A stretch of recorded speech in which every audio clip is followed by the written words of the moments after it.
I grew up as the smart kid, and it was not really a gift. I hit all the cliche stuff: best grades in every subject, super academic. I grew up in France, and school was easy for me. I didn't do much, and somehow I always had the best scores. And I was praised by everyone for doing well: the teachers, my family, my friends. But what no one really tells you is when that becomes your identity, you sort of become scared of anything that doesn't guarantee success. I got in like this top tier engineering school in Switzerland after I got my bac with 19.6 out of 20. I felt so ready at that time. But first day, I remember we're in this huge room and someone, probably like the head of the program, they tell us, "You're the best of the best. Now you have to prove yourself even more."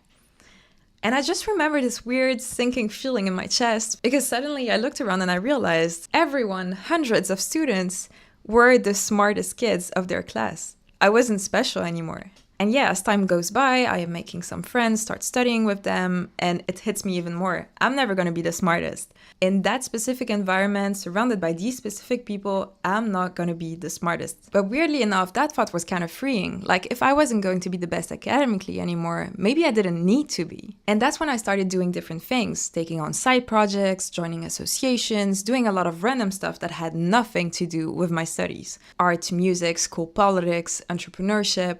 I did and tried a lot. And somewhere along the way, I realized I'm probably never going to be the expert in any one field. Like, I'm not going to be the number one bioengineer or the best programmer in the room. But what I'm really good at is learning and picking up skills really fast. So instead of going super deep into one vertical, I like to think that I'm collecting skills like cards in a deck.